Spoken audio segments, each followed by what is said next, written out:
भिवंडी तालुक्यातील राहुर गावच्या हद्दीतील आदिवासी शेतकऱ्यांच्या जमिनीवर केलेलं अतिक्रमण आज पोलीस बंदोबस्तामध्ये हटवण्यात आलं।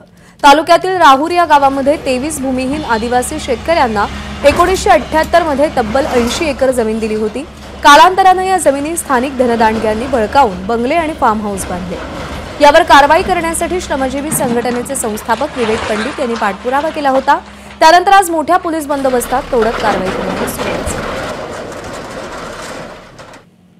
1978 साली भिवंडी तालुक्यातील राहुर या गावामध्ये काही आदिवासी शेतमजुरांना शासनाच्या वतीने जागा देण्यात आली होती आणि त्या जागेवरती काही जे धनदांडगे असतील त्यांनी आपला कब्जा केलेला होता आणि त्या ठिकाणी फार्म हाऊस असेल, प्लॉट असतील किंवा अनेक प्रकारच्या या ठिकाणी जे गोट फार्म असतील ते या ठिकाणी बांधण्यात आल्या होत्या आणि विशेषतः संपूर्ण जागा जी आहे ती त्यांनी कब्जा केलेली होती। आणि आपण जर या ठिकाणी पाहिलं तर आता त्या ठिकाणी तोडक कारवाईला सुरुवात झालेली आहे। प्रशासनाने आता या जागेवरती कारवाई करण्यास सुरुवात केलेली आहे। आपण पाहू शकतो एक बंगला या ठिकाणी आहे आणि हा संपूर्ण बंगल्यावरती कारवाई करण्यास आता प्रशासनाने सुरुवात केलेली आहे। तहसीलदार यांच्या नियंत्रणाखाली ही पूर्ण कारवाई केली जाते।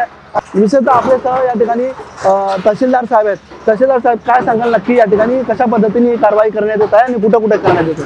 त्याच्यामध्ये 1978 साली भूमिहीन शेतमजूर आदिवासींना शासनाने काही जमिनी वाटप केलेल्या होत्या आणि त्याच्यावर अवैधरित्या कब्जा असल्याचं निष्पन्नास आलं होतं।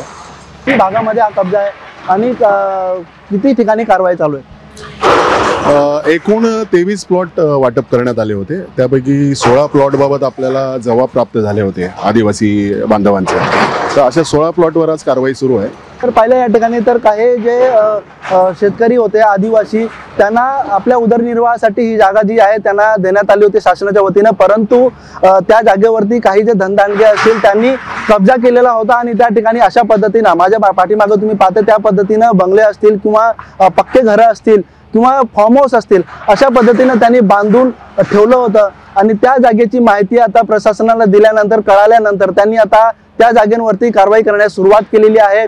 विशेषतः माझ्या पाठीमागे जो फार्म हाऊस आहे त्या फार्म हाऊसवरती देखील या ठिकाणी कारवाई चालू आहे। जवळपास 16 ठिकाणी ज्या ठिकाणी अशा पद्धतीने कब्जा करण्यात आला होता त्या ठिकाणी आता ही कारवाई करण्यात येत आहे प्रशासनाच्या वतीने। आणि जे मूळ शेतकरी होते ज्यांना ही जागा अलॉट झाली होती त्यांच्या हातात त्यांच्या हक्कामध्ये आता ही जागा देण्यात येणार आहे प्रशासनाच्या वतीने। अनिल वर्मा, एबीपी माझा, भिवंडी। एबीपी माझा, उघडा डोळे बघा नीट।